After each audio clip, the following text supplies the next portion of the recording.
नेताजी ने कहा, आजकल काम होना कोई आसान काम नहीं है भाई। उस आदमी ने कहा, आप तो राजा हैं, आप कुछ भी करवा सकते हैं। नेताजी अचानक गंभीर हो गए, बोले, आपने महाभारत पढ़ी है?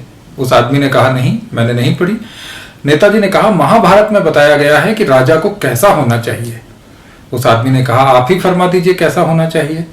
नेताजी ने कहा कि राजा को एक विशाल पेड़ की तरह होना चाहिए, जिसमें खूब टहनियां, पत्तियां और फूल हों। राजा को एक ऐसे पेड़ की तरह होना चाहिए जिसमें खूब टहनियां, पत्तियां और फूल हों।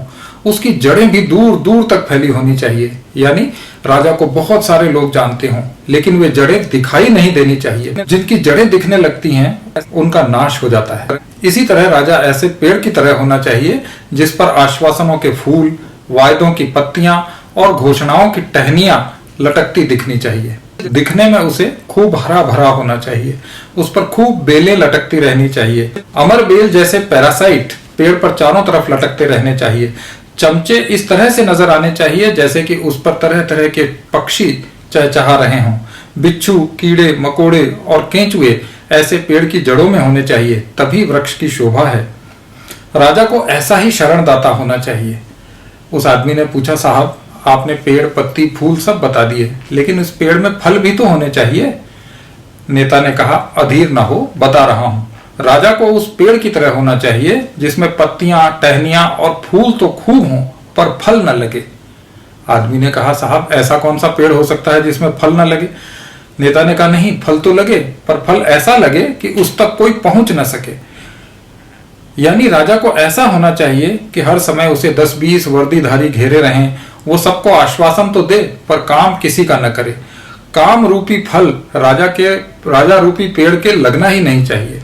लोगों को लगे कि सड़क बन जाएगी, नहर खुद जाएगी, स्कूल खुल जाएंगे। लोगों को लगे कि सड़क बन जाएगी, नहर खुद जाएगी, स्कूल खुल जाएंगे, पर ऐसा हो कि गिट्टी पड़ जाए तो डामर न बिछे, गिट्टी पड़ जाए तो डामर न बिछे, नहर खुद जाए तो उसमें पानी न आए, स्कूल की इमारत बन जाए तो उसमें अध्यापक नियुक्त न हो।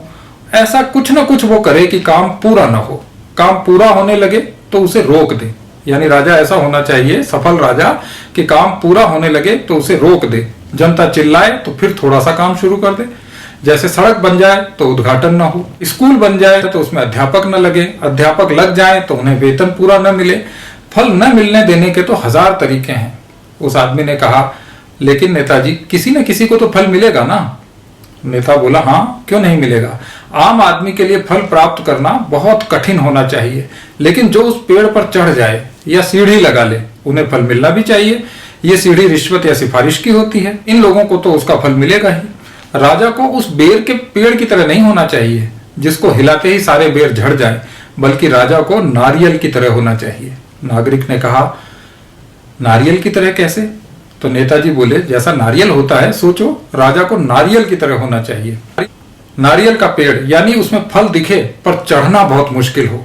फल तो आपको नजर आएगा नारियल ऊपर, लेकिन उस पर चढ़ना बहुत मुश्किल हो। चढ़ जाएं तो उस फल को पाना मुश्किल हो। मान लो आपको नारियल मिल भी गया तो उस फल में कच्चा गूदा भरा है। पकने का इंतजार करो तो सारा गूदा पानी बन जाएगा और उसके बाद उसके ऊपर जटाएं आ जाएंगी। तो यही राजधर्म है। तो आप समझ लीजिए कि नेता को नारियल के पेड़ की तरह होना चाहिए। आपको पता ही न चले कि उसके अंदर कितना पानी है।